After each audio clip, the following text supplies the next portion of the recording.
Good afternoon, everyone. Thank you so much for joining us for today's webinar on using superiority analysis to become a growth champion.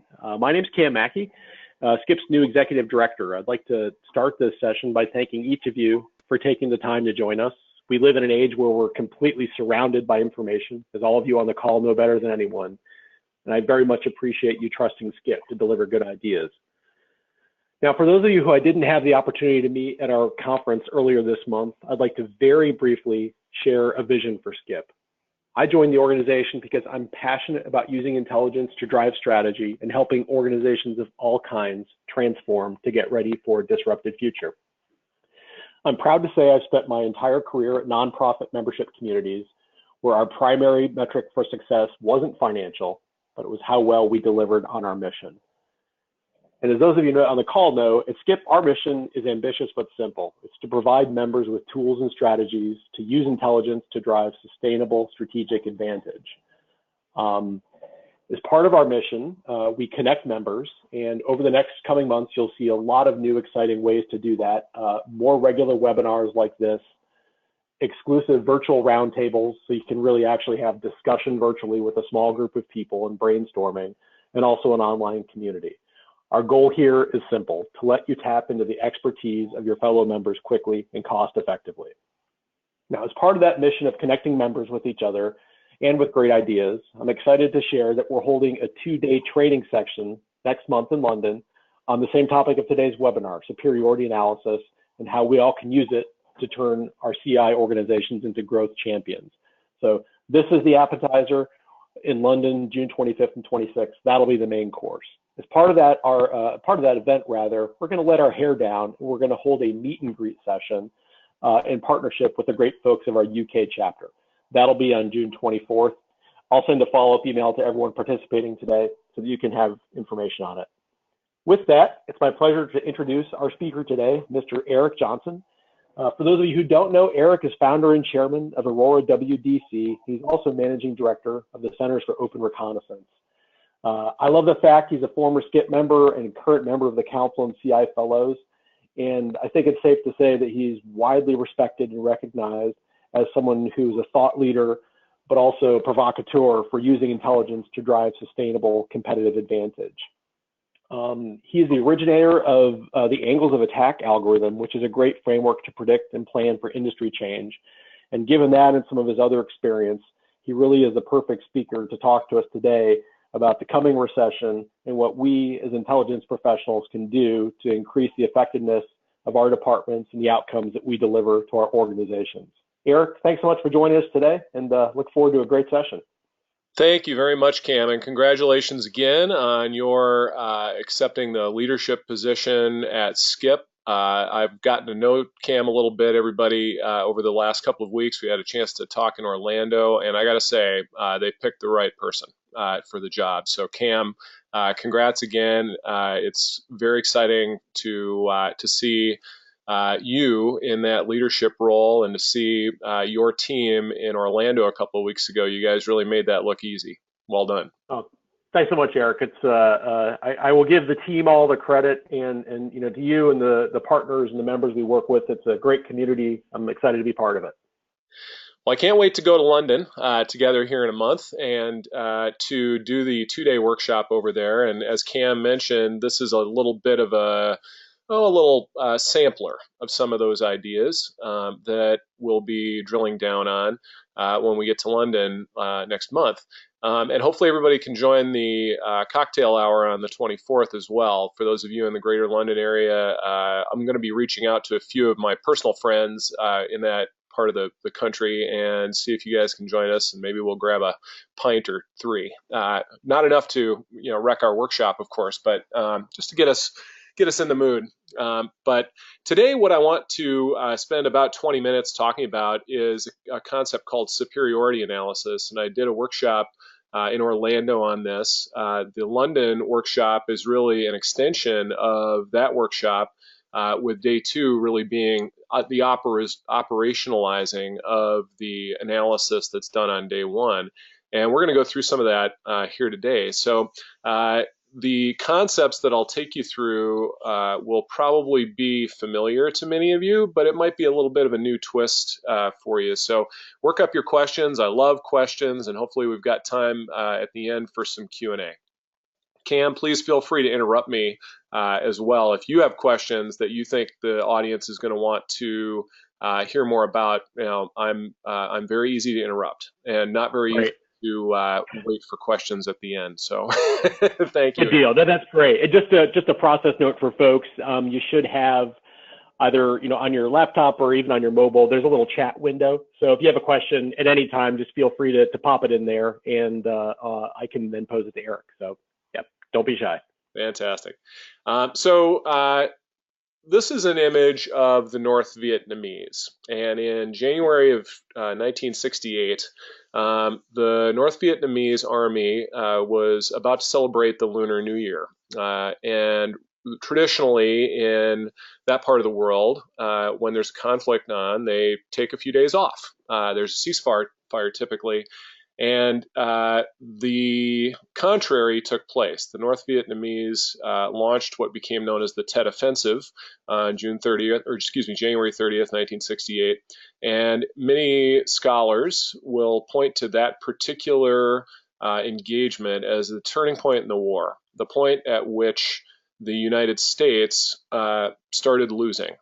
And I think the lesson that comes out of that example, and by the way, I'm a history guy. I sort of gave myself permission to fail at the whole businessman persona, and I think of myself as a historian and philosopher of this stuff kind of first and foremost. The turning point in the war really emphasized a concept called the infinite player. And there are books that will be coming out later on this year by some leading thinkers, notably Simon Sinek, who will talk about that, the notion of an infinite game. And I sort of started reading into some of his scholarship about this and using some of those examples. Really what happened in that conflict was the United States was playing to win, and the North Vietnamese were really playing for survival. And I'm sorry to trivialize war as a game, but if you think about it that way, you can understand how the perspectives are different, and the strategic choices that those two different competitors will make will by nature be very different.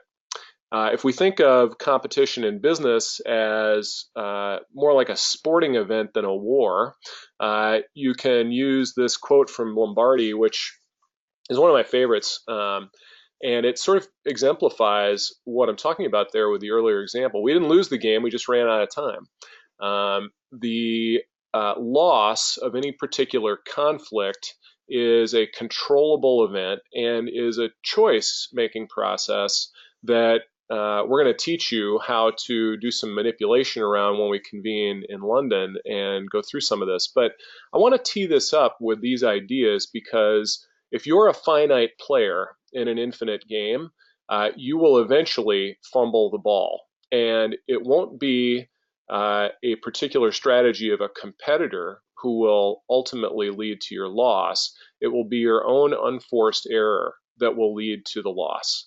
And so have that kind of in the back of your mind as we're talking, because competitive intelligence as a field is about to change. We've seen the last 122 months of sustained economic growth since the Great Recession as really a very simple and easy time for the organizations that we serve in the competitive intelligence world to find growth.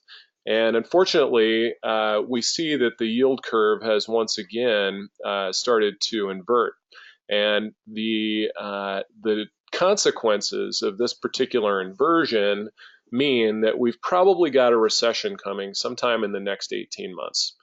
If, assuming we're not already in a recession now, when I've seen this happen over the course of my career in the CI world, which is longer than I'll mention, but you can Google it and find out.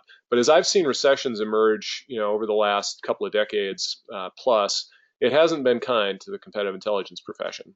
Every time that competitive intelligence has failed to attach itself to the only metric that really matters, which is growth, there has been a tremendous bloodletting is probably the best word for it.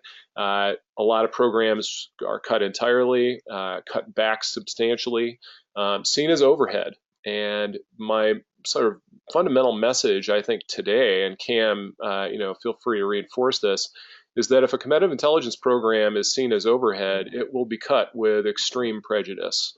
There will be very little regard for what you're doing day to day, or even what you're producing, if you are not reputationally attached to the growth mission of the organization that you serve. So on that happy note, really the CI 200 workshop is designed to show you how to become a growth champion. How do you become the analyst and influencer inside the organization that you serve to help your colleagues to see that growth is a programmable activity. The programming of the growth strategy into a growth curve is something that is deterministic, something that you can exert dominion over, and that growth strategy execution will ultimately be the reason why you win or lose in the end, whether you're considering your organization as a finite player or an infinite one. And the notion of stability between competitors exists whenever finite players are playing against other finite players. But if you are an infinite player in someone else's finite game, I can guarantee that you will win. I can show you how to win. And that's really what we're going to learn in London, is to learn how to program growth strategy in that way so that the outcomes are deterministic. Now, Arik, one question, if I can. Please jump in. Yeah. So it's a really exciting, concept and framework, and I'm looking forward to digging more into it now and in London.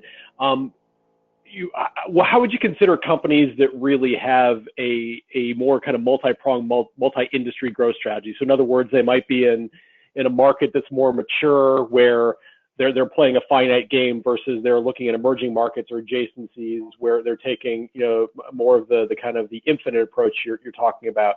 Can companies kind of walk and chew gum at the same time, or is that not an effective way to look at this? Well, that's a great question, and we'll talk in a second about control factors and how control factors are really the way in which you exercise that dominion or power in the marketplace. With large, diversified multinational corporations, there really needs to be a strategic rationale for how the structure of that corporation has evolved over time. And again, speaking here as a historian more than as a business person, the nature of how organizations have evolved are not usually very logical. So, there's a lot of short-termism and finite mindset that comes into the way in which organizations evolve. And my suggestion really here is that needs to change if those organizations are going to sustain themselves in perpetuity. The example that I use around Vietnam is a really good one. The U.S. was trying to win that conflict. The North Vietnamese were trying to survive. They didn't think about the conflict ending, because if the conflict ended for them, it was existentially, over. And so that's the big difference between the finite player and the infinite player. The finite player is playing to win. The infinite player is playing to keep playing. So stability happens whenever you've got two finite players against one another in a particular competitive conflict. And you almost have to think about it at the offer level rather than at the business unit level or at the corporate strategic rationale level. It all boils down, to the customer's criteria for superiority. And we'll dig into that here in a second.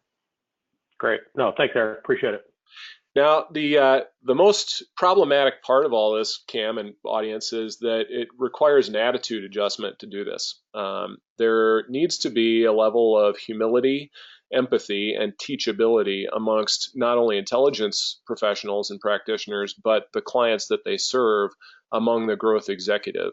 The people that they're interfacing with and supporting are usually not accustomed to being humbled very often. And so this is probably the biggest obstacle from a culture standpoint that will stand in the way of the intelligence practitioner pulling this off. But I'll also give you some tools, I think, here today in this talk to do that. But this is my caveat, is that humility is a prerequisite for intelligence to have a yield. I'll say it again. Humility is the prerequisite for intelligence to have a yield. Without humility, there is no yield potential for intelligence whatsoever in the mind of the client. The other caveat to that is that I'm paraphrasing another philosopher on this, but pride is the salve that deadens the pain of stupidity. And if you think about that statement, there's a whole lot of things that we believe we know, assumptions we make about the marketplace and about ourselves and about who we're up against, that are really untrue and misleading. So that's the first job of the intelligence program. There's a term that I use called the stochasm. The stochasm is the difference between what you think you know and what you actually know. It's a really important concept philosophically to what CI is there to do, because our organizations believe we know more about reality than we actually do. And wherever that exists, intelligence has the potential to have a yield. Now, if you think about that attitude adjustment, what is really intelligence collection? Collection of intelligence and insights across an organization is really all about perspective. This is a great graphic that I haven't been able to find credit for, so I apologize. If somebody has a credit for this, please tweet it at me and I'll be happy to add it. But you see a cylinder hanging in space with two different light sources shining from different perspectives. And in the case of the blue light source, the shadow cast is a circle. In the case of the red light source, the shadow cast is a rectangle. Those statements are true. There's a lot true about the shadow, but truth is the geometry of the cylinder. So before you think that this is just a dichotomy, you can do this at any angle. If you add a third light source, you may discover that that's not a cylinder, it's a wedge, and that the third perspective is actually a triangle, and so on and so forth. Perspectives and the aggregation of those perspectives into a single version of the truth about reality is really what intelligence does. Intelligence, if you think of CI mission as the aggregation and synthesis of perspective, that's really our core functionality, our fundamental job that we do as intelligence practitioners.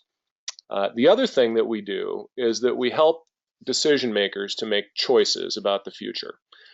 This is a great book, Playing to Win. If you're a finite player, I would suggest that this is your field manual for a finite game. And choice making is very deliberately different than decision making. Traditionally, CI has been called a decision support discipline, and decision implies a very different set of outcomes than choices do.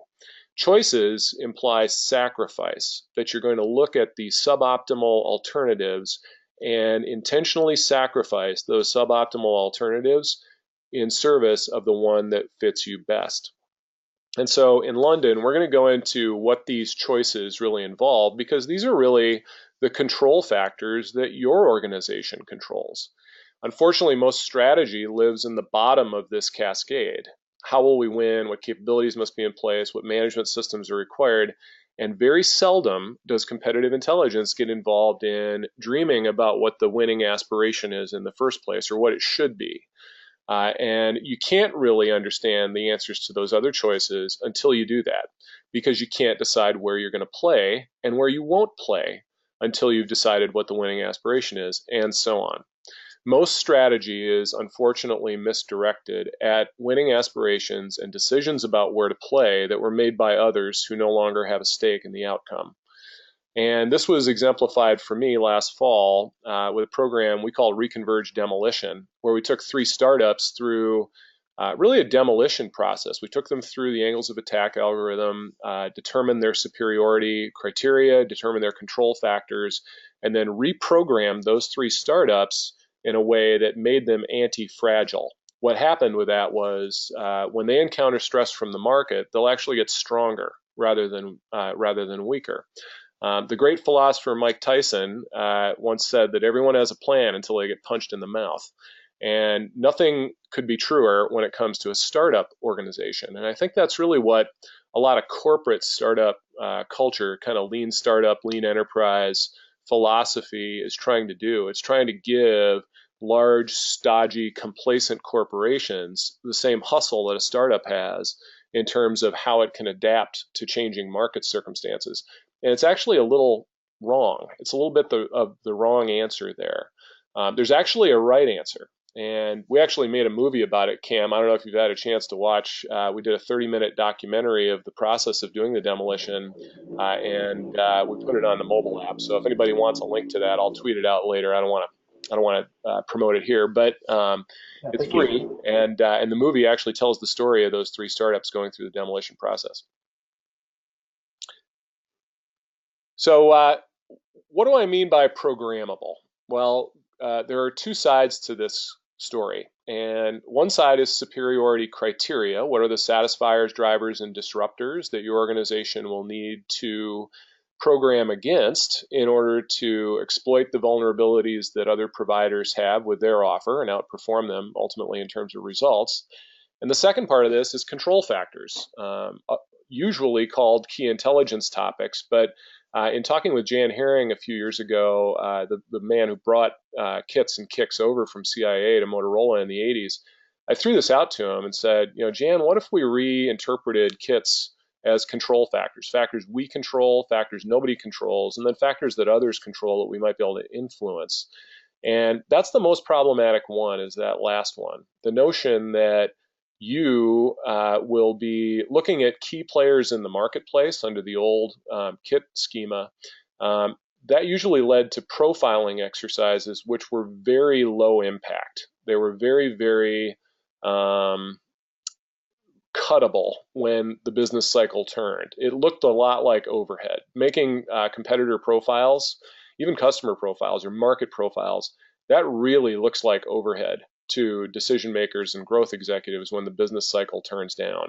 So in order to bulletproof against that impression, think in terms of factors others control which you might be able to influence. Now I'll say for a second, my background as a historian is really, this is the 20-something-year-old me, quite a long time ago when I started doing this. And I was a geek. I was a nerd, science nerd, history nerd.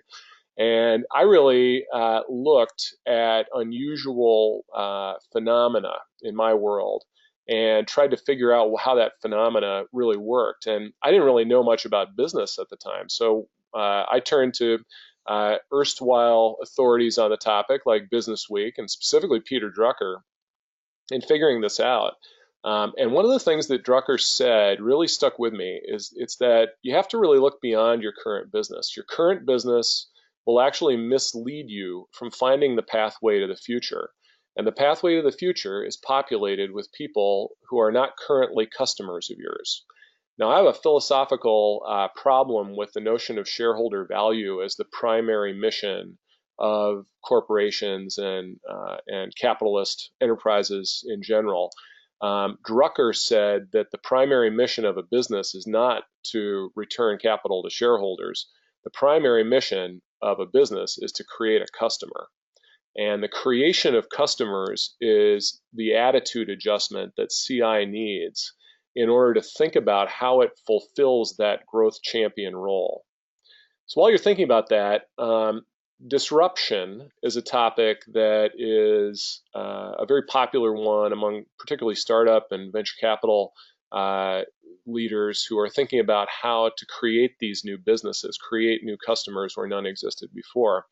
The thing that I will tell established companies, to your point, Cam, earlier about these large, diversified corporations with lots of business units and maybe no corporate memory or institutional memory of the strategic rationale for why they're set up that way, disruptors look for human jobs that are currently being done, and then they remove the humans from that equation. They trim the cost structure to a point where that cost structure is so efficient that it can serve a wider swath of the marketplace, and incumbents let them do it. And I'll tell you why in a second. The blue ocean strategy is a concept very tangential to this, in that the red ocean that our organizations normally compete in is really one where cost and, as a result, profit is constrained by the other player's willingness to price war one another. Blue oceans are really creating new market value where none prior existed by redefining that value in a disruptive way. It all goes back to the customer, though, and the notion that a customer is going to hire your product or service or offer is a better way to think about it, to do a job for them. And so the research that we do as intelligence professionals really needs to think about customer needs as opposed to customer wants. Traditional market research and the focus on customer wants is not very helpful when creating a new business, because that new business may not yet exist in a way that's measurable, yet the organization needs to make choices about how much resource to put behind that new business. Hey, Eric, can I pop a question in here? Sure. So I love this comment, and as I'm hearing you talk, and especially this slide here, this to me is really classic voice of the customer, which business to consumer companies tend to be pretty solid at, in business to business companies, especially in longer development cycles, tend to be a little less robust at. Now, what are your thoughts? Because in my mind, my background, that's typically a marketing-driven activity. Usually a market research firm, even having it outsourced. Do you see that there's an opportunity there for the intelligence and CI professionals to really link up with that activity more than they are now? I, in fact, think they need to. And that, by the way, was not a loaded question, folks. That was unprepared. And Cam, you're spot on with that. I think what CI people need to do is be really the engine for customer empathy.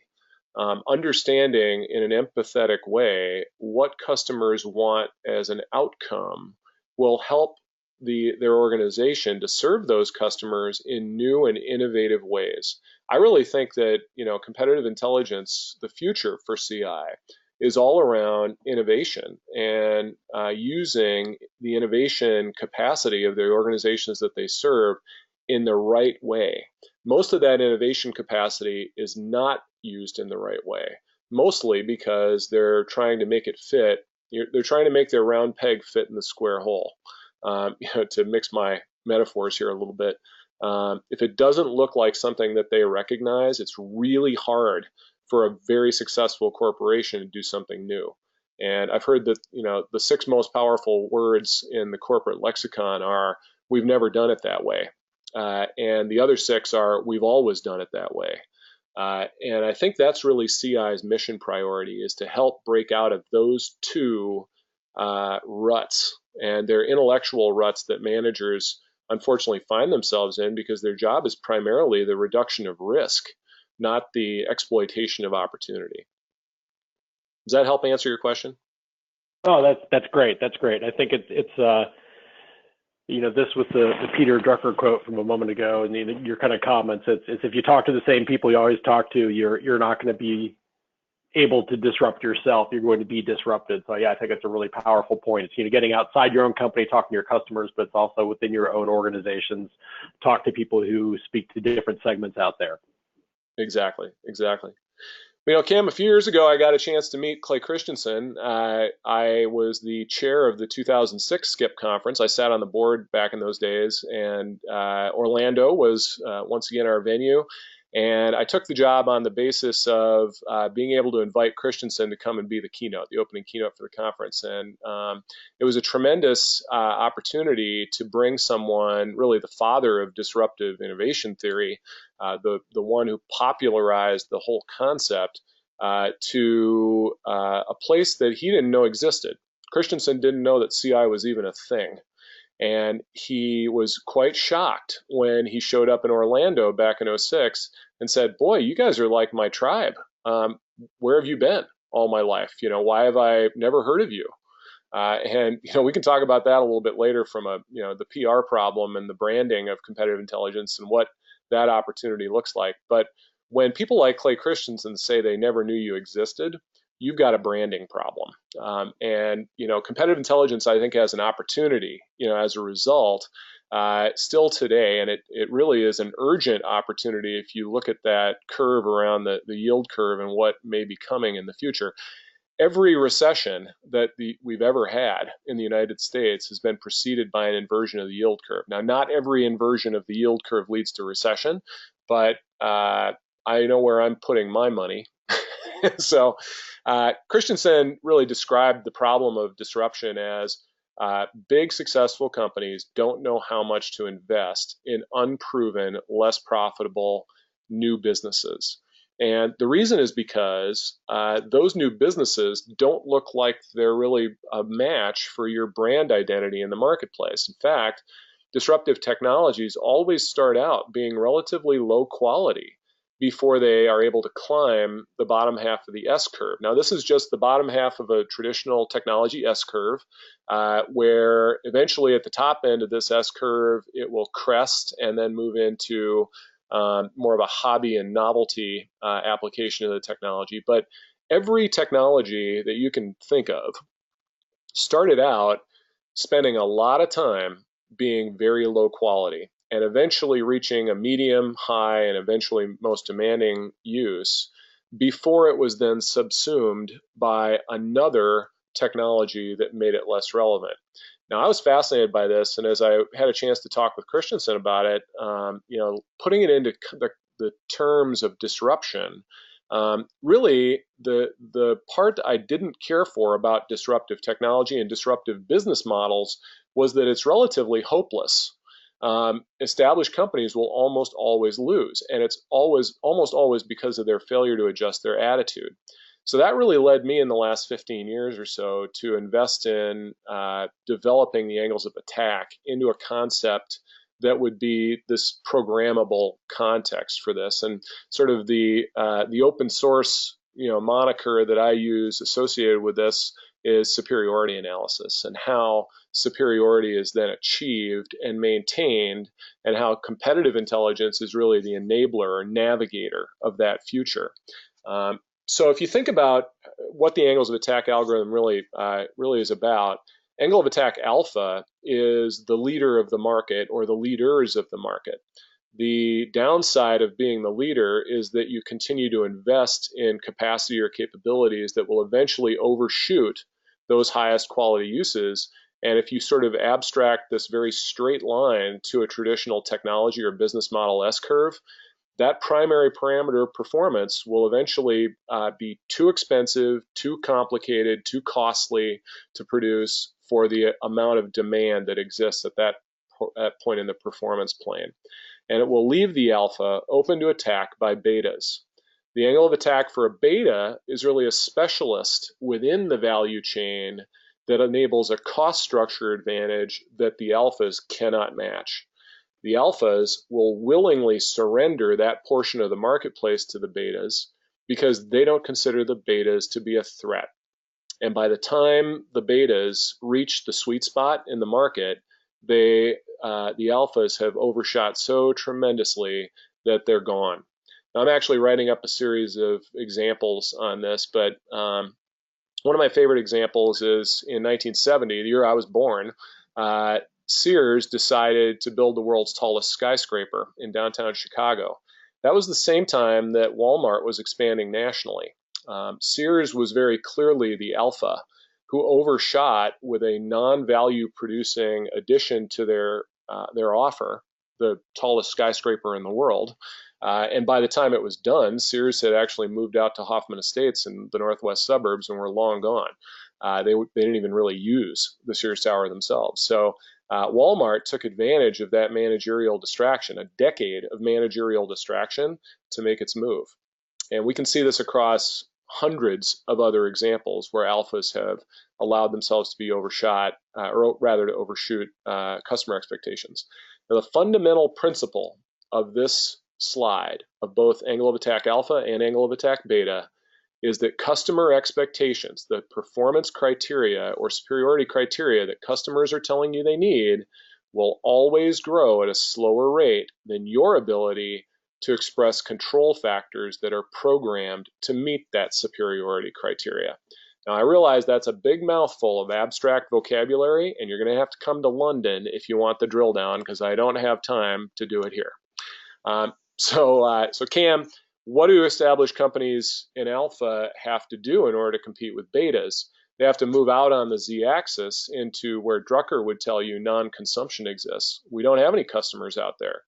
And they're going to create a gamma curve out of nothing. In fact, it won't be nothing. It'll be a nascent expectation of demand, a much smaller, less concrete, more abstract outcome or need that customers really can't even articulate to you. And then the gamma competitor will develop whatever it is about the gamma offer, which is not yet good enough to unlock that as a new alpha curve. All gammas create, all alphas, came either from a gamma or from a beta. My favorite gamma to talk about is the iPhone. The iPhone actually improved upon an existing gamma, which was in the market. And many of you might remember, if you were in tech at the time, the Linux Foundation had a little open source project called Android, which had started a couple of years before that, and their effort to remove keys from a smartphone's form factor was copied and leapfrogged, and in fact improved upon to the point where Steve Jobs created the iPhone as the improvable gamma of the Android offer. And Google, in realizing what was happening there, threw its considerable resources behind Android, and suddenly you had what seemed like a beta in the iPhone alpha curve emerge almost overnight. It was the same year, 2007. The iPhone shipped late that summer, early fall, and almost immediately you saw Motorola, LG, Samsung bring Android offers to compete with that new alpha in beta. But what had really happened there was Android was the original improvable gamma that Apple created that franchise from. Again, the historian in me showing, Cam, so please feel free to pause for questions. And this is taking longer than I expected, but hopefully it's good material. Yeah, no, definitely. And just a point of clarification. So this new performance dimension, this could be leveraging an existing innovation in a new market, but it could also be creating a new innovation for an existing market. Exactly. The characteristic of gamma is that there is a nascent market that already exists. There's already somebody with an interest in buying, and they have some improvable superiority criteria that they're defining. And then there's also an offer in the market that's not unlocking that new alpha in whatever way. Android was not unlocking the new alpha that became iPhone. And consequentially, it was improvable gamma by Apple, and Android couldn't figure it out. Google realized that Apple was about to take over the world unless somebody competed with them. They would have a monopoly. And so Google responded by funding Android, really, giving them a source of oxygen to reach the surface and eventually create the beta that was going to compete with Apple's new alpha. And of course, now it's debatable that they're both alphas for different performance definitions. Anyway, so the fourth curve, and by the way, there are only these four generic curves. These are the four generic curves that describe all business evolution over time. The fourth one is delta. And delta is really the creation of a new category. You're addressing a non-consuming context. For example, Cam, I like to use the example of the discussion that we're having right now. Someday soon will happen without either of us speaking, because we will do it telepathically. Now, if that sounds like science fiction, it is. And until a few months ago, it was pure delta. It's now a gamma. They have the ability to broadcast thoughts telepathically between two people. And so that improvable gamma will unlock a brand new alpha where this context for consumption, what we're doing right now, is in an existing alpha of the webinar as the performance definition. And there are very established superiority criteria that everyone who has ever sat in on a webinar has about what this offer needs to satisfy, drive, and disrupt. Delta is really when you create that out of your own imagination or the imagination of your R&D or entrepreneurial workforce or whoever it is who's sort of in charge of new ventures within your organization. Delta can exist anywhere. It can exist in any consumption context. But the thing that I want people to understand about Gamma and Delta is it calls into question the existing offer. It questions the relevance of the original offer or incumbent on the original performance curve and makes it irrelevant. Most of the people listening to this will have at some point had or encountered someone who had a RIM BlackBerry. I don't know, Cam, did you ever have a BlackBerry? I'm not sure if I'm proud or ashamed to say yes, I did. I had it with the keyboard and I loved it until I tried to browse a web page on it. Exactly. Most of the people who had a BlackBerry no longer have a BlackBerry, and RIM has adapted its business model to survive. It has changed from a finite player to an infinite player in a nutshell. Essentially, that's my diagnosis of RIM's strategic success in the last few years. It changed its mindset in order to match the criteria of the marketplace that it was being told would win. So again, we're going to drill into all this stuff in London, but I think the key to understanding how industries evolve is encapsulated in these four curves. And the mistakes that are made, the unforced errors, we didn't lose the game, we just ran out of time. The finite plays in an infinite game, in other words, are all based on a misunderstanding of how to program superiority criteria and control factors to meet what the market expectations are. Arik, this is in the context of like you said, it could be product or offer strategy, and you kind of mentioned a caution about extending this to SBU or corporate or enterprise strategy. So as a discipline or a function or a profession, what's the infinite game for CI? That's a really good question, and I don't know that I have the answer for you, Cam. I think if I had to think about what it is that will give CI a vibrant future where we're growing, we're bringing new blood in, we have educational support at the university level, even the high school level. It has to be something more compelling than the 900 methods in the analytical canon. It really has to be a shared vision of our purpose with those that we serve. And that's really why, when I was invited to put together the, Champions for Growth CI 200 workshop, that was my orientation, was the growth champion is a necessity for the branding of who competitive intelligence people really are. Because it doesn't matter if you're doing win-loss analysis and silver bullets for Salesforce performance maximization, or if you're in the M&A crew negotiating the next joint venture, or you're in a technology role and you're trying to choose between R&D investment pathways, you're all doing growth. All of those roles, all of those clients are involved in the growth mission, and thus, really the growth champion determination, the infinite game for competitive intelligence is to become the champions for growth in the organizations that they serve. And, I guess that would be my most concise answer from a not very concise person. Sorry. No, that's great. That's great. It's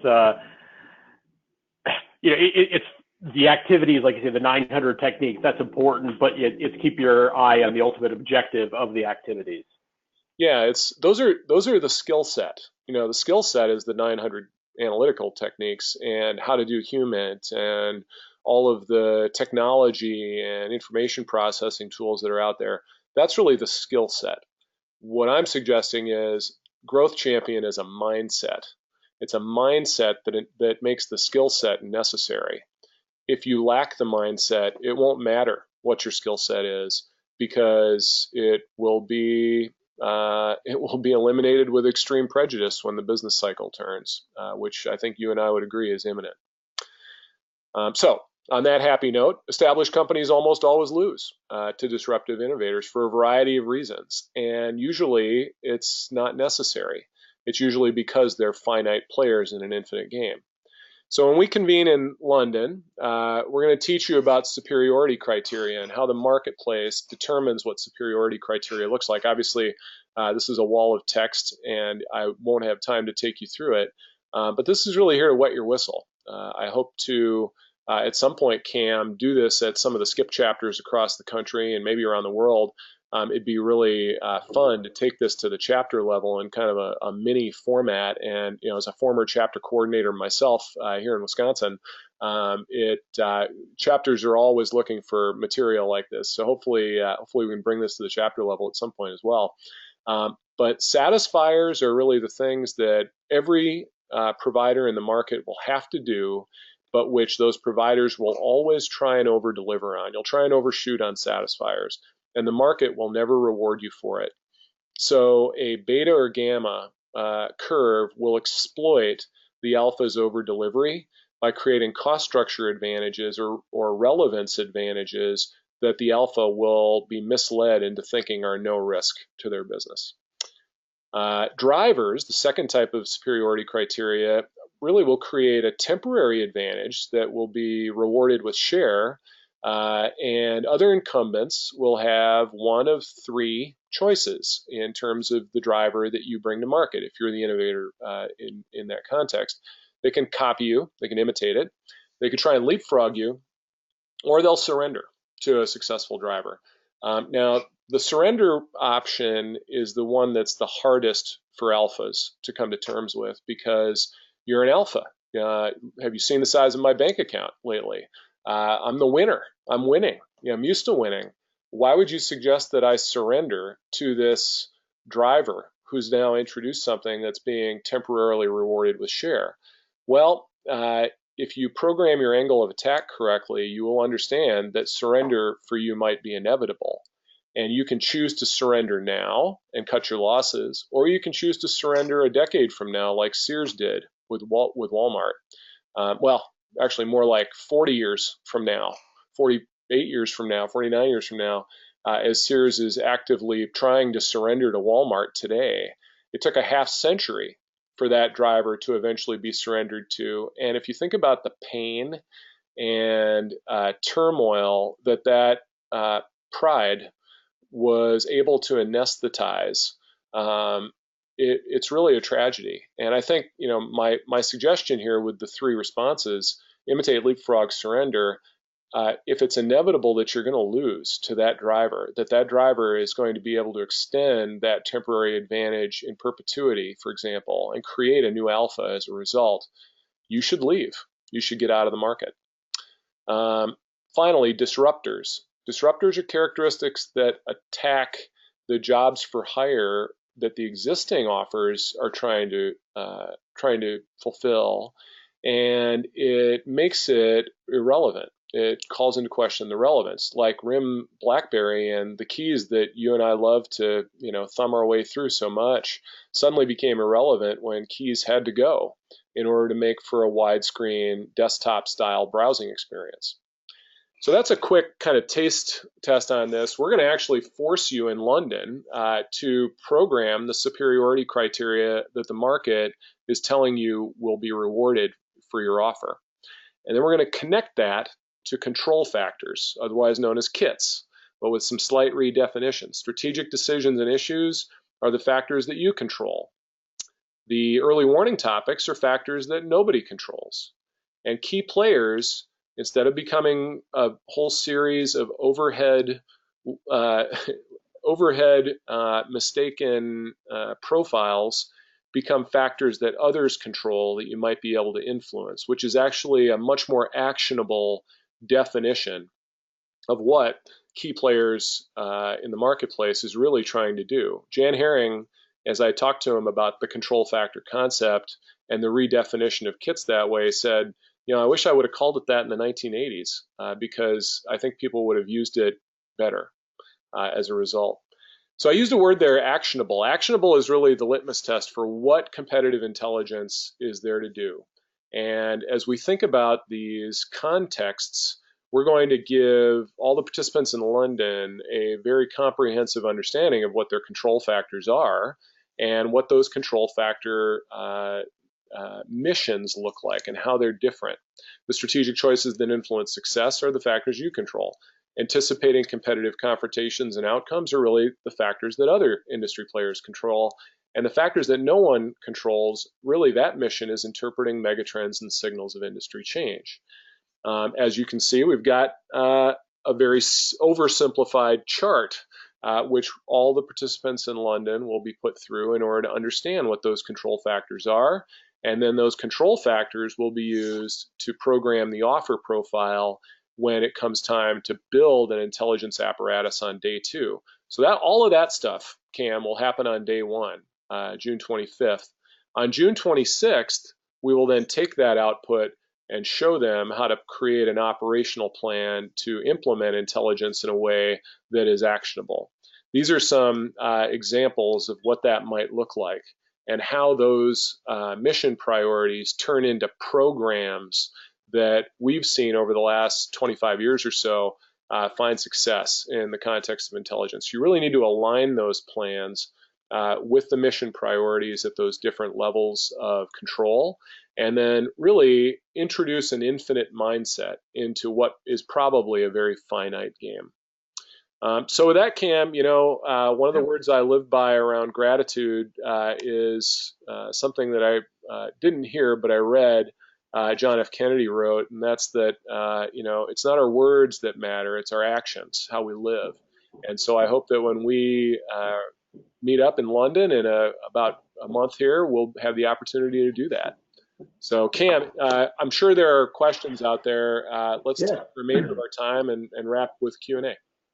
Definitely, yeah. We have a few questions, and folks, just please use that chat window on the GoToWebinar interface and pop a question, and I can tee it up for Arik.